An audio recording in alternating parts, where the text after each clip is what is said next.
mga kabilas, mayroon naman isang OFW na nagva-viral. Panoorin natin.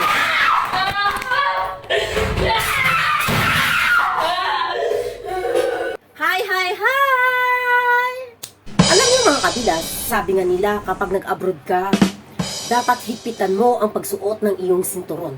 Ano man po ang rason ng isang OFW sa kanyang pag-iyak sa harap ng kamera, sa kanyang pagwawala. Ganun man po ay may kanya-kanya po tayong mga opinyon. Marami man po ang naging basher, mas marami pa rin po ang nagbigay ng simpati sa ating kababayan. Kaya minsan, mas malaki po ang natulong sa atin ng social media dahil mayroon pa rin tayong ibang mga kababayan sa ibang bansa na dumadaan sa isang depresyon. Dumadaan sa matinding problema. Minsan, nailalabas lang nila ang kanilang mga saloobin sa harap ng kamera. Hindi lamang po kapag tayo ay umiyak, kapag po tayo ay nagdrama, mayroong iilan-ilan na for views lamang. Pero, mayroon po talagang mga taong hindi na nakakayanan ang kanilang problema na alam nila na sa kamera lamang nila mailabas ang kanilang saloobin. Sa kamera lamang sila makakuha ng simpati, ng karamay ng kanilang nararamdaman.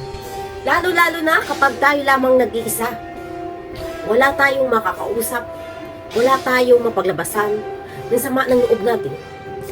Nandun na rin po tayo, mayroon tayong pamilya. Mayroon tayong kaibigan na pwedeng matawagan. Minsan kasi, kapag sa isang tao mo lang na ilabas ang iyong naramdaman, hindi mo makukuha ang iyong hinahanap na makakagaan ng iyong kalooban. Iba pa rin kapag nilagay natin sa publicity.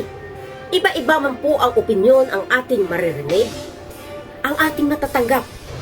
Pero sa karamihan ng opinyon na iyong nababasa, mayroong mga opinyon na nakakapagbigay ng aral sa iyo, makapagpaliwanag ng kaisipan mo, at makakagaan ng kalooban mo.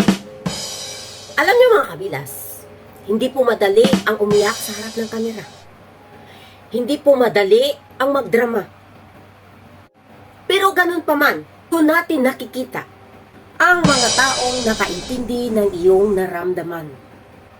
Kasi hindi naman tayo artista, hindi naman tayo sikat para magdrama sa harap ng kamera. Ano man po ang rason, ano man po ang dinadala ng isang OFW, kung bakit siya nagkakaganyan, wala pa rin po tayong karapatan manghusga. Tandaan niyo mga kabilas, ang mundo po ay bilog. Habang nabubuhay tayo, hindi mo alam ang takbo ng buhay mo.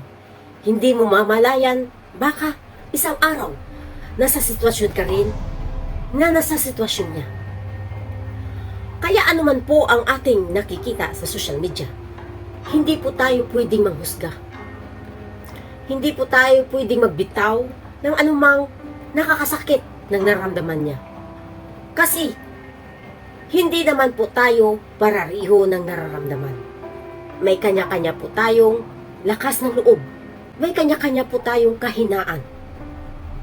Para sa akin, yun lamang ang makakatulong sa kanya kung ano man po ang mga dinadala niya, kung gaano man po kabigat ang kanyang nararamdaman. Yun lamang po ang alam niya na makakagamot para sa kanya. Kaya dahan-dahan po tayo sa pagbigay ng komento sa mga taong dumadanas ng depresyon sa buhay. Content man yun o mapapersonal na buhay ang kanyang ginawa, wala pa rin tayong karapatan husgahan siya dahil lamang sa kanyang pinakita. Dahil kapag wala ka sa sitwasyon niya, hindi mo maramdaman ang tunay na bigat ng kanyang dinadala.